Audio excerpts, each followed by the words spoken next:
Hello Dragon Wisps, welcome to today's video. I'm Joseph, also known as the Dragon Whisperer. Today we are doing the 21st video in the 2024 Dragon Whisperer ASMR Advent Calendar. And today's video was suggested by Melissa T1000. I'm going to put the little comment down in the video.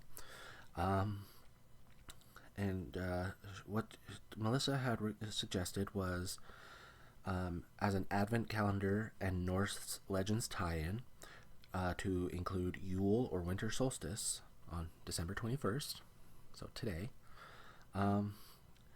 Melissa also said that she loves my Advent calendar each year, which thank you very much. That made me feel all warm inside.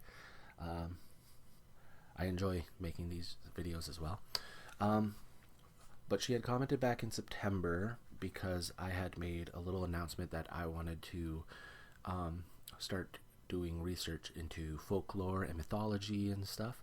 So, I was looking for suggestions, and that was actually a really good suggestion. I really enjoyed that. Thank you, Melissa. So we're going to be going over the winter solstice today. All the information that I've gathered is from the internet. Unfortunately, there weren't any books at the library involving, basically any Norse mythology, so I've got to outsource.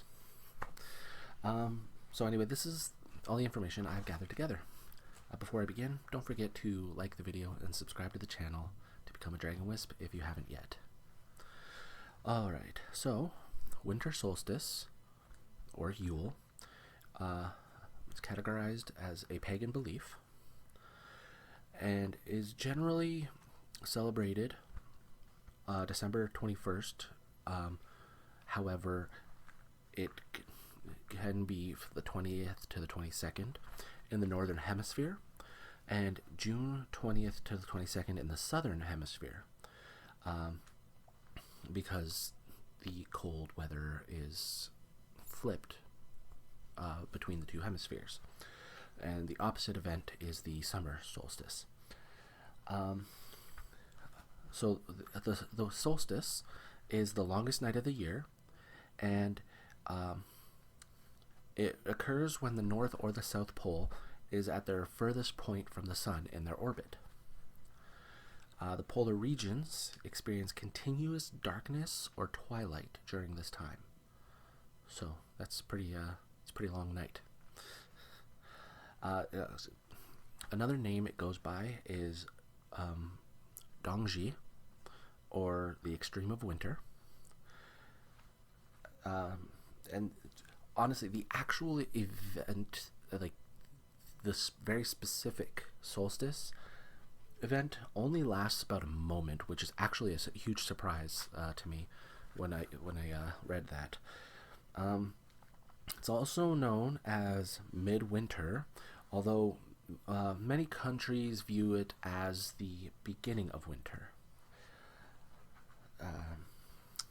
There are several cultures that believe the solstice to be a significant time of year, holding festivals and rites in honor of the event.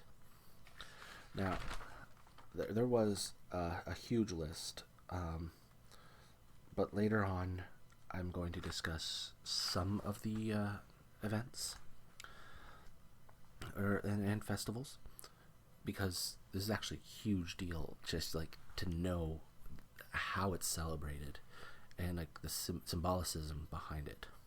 Symbolicism or symbolism? Symbolism. I don't think symbolicism is a word. Anyway, there are structures mainly around Europe, but they're in various places that signify the exact moment of the solstice. For example, Stonehenge, Newgrange, and the Cahokia Woodhenge. These are only a few of the ancient monuments that will either align with the sunrise, so Newgrange aligns with the sunrise, or the sunset, like Stonehenge does, of the solstice. Now, the thing that makes this really cool is like this is exact moment when everything passes through the center. Oh, what was it called?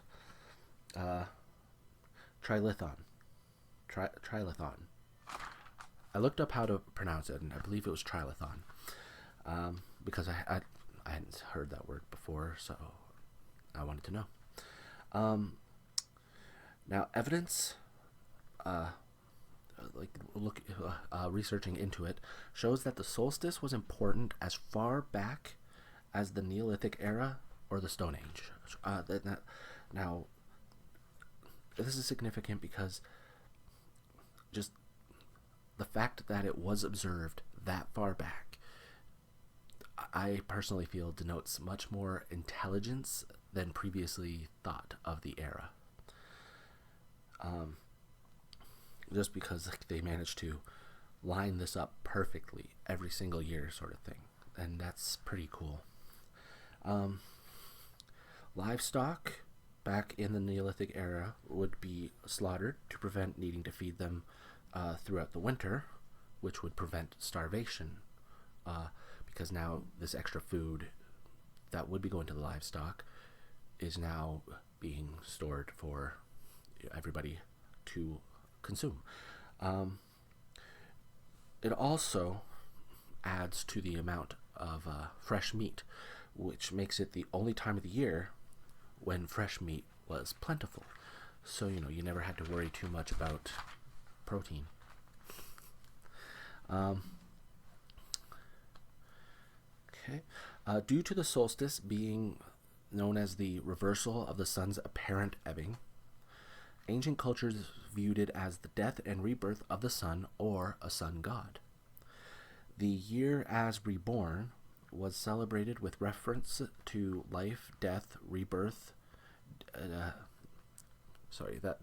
I wrote that down weird. It's kind of a life, death, and rebirth deities, or new beginnings and reversal.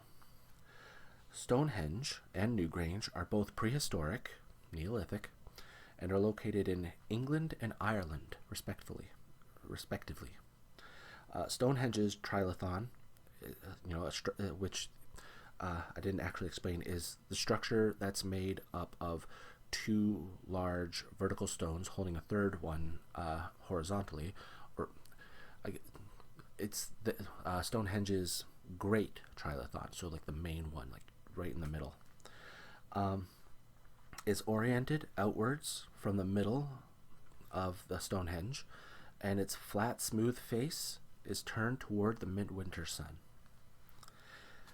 So I mean that's pretty cool to think about too. Just that they angled it just right so that it catches it where it's needed. There are different cultures who observe the solstice in many different ways. Some hold feasts, others exchange gifts, and so on. Alright, now we're going to get into a little more detail, but it's not going to be too much detail. I honestly should have planned out better how I went through this, but this is kind of a trial and error thing. And since it's an advent calendar video, I don't want it to run too long anyway. So, the North Germanic, or Nordic people, Norsemen, etc., celebrate Yule. Described in the Heimskringla, the best known of the Old Norse king sagas, written in Old Norse by Icelander Snorri Sturluson, describes a Yule feast hosted by the Norwegian king Hakon the Good, Hakon Haraldsson, or Hakon Adalstein Foster, who moved Yule from midwinter to December 25th, aligning it with the Christian holiday, Christmas.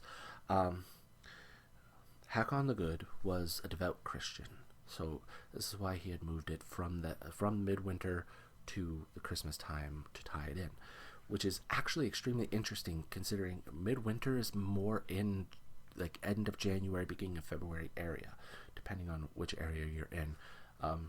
For example, here, winter basically ends in March. Other places I've lived, in Canada, winter continued in May. Um, anyway, Hakon moving, Hakon, Hakon, the good, moving Yule to Christmas time has led scholars to believe that Yule was originally a sun festival on the winter solstice. Generally, modern scholars don't believe this, as in medieval Iceland, midwinter is about 4 weeks after the solstice. So, I mean, there's a whole.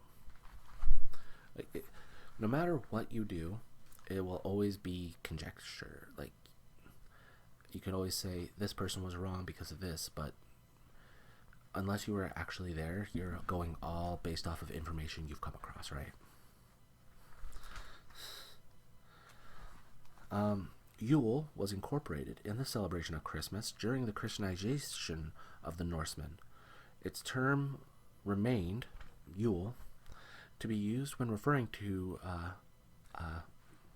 Northern European languages, such as English and Swedish.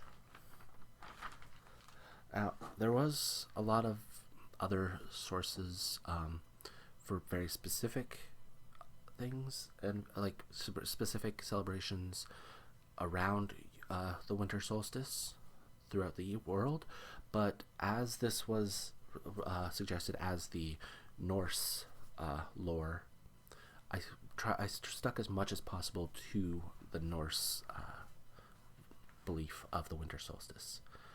So I hope you enjoyed it. I hope what little information I managed to gather in the short time that I did was educational, and you learned a thing or two. Anyway, so that's gonna end our discussion today. Of course, if you'd like more information, you can feel free to ask. I can either comment it or I can put it in an area in the my Discord channel. I could even make another video of it, but probably not until the new year because I'm gonna have to do a little more research into it. But I hope you enjoyed it. I hope it was, like I said, educational. And I hope I didn't get too far off on tangents. The recording's kind of a blur to me. Anyway, thank you for joining me for the 21st Advent Calendar video. Right about now, you'll be getting the usual subscribe button, latest video on the channel, video recommended for you by YouTube, and the Advent Calendar playlist over here in this corner. So, again, thank you for joining me, and as always, have a peaceful day and happy holidays. Bye.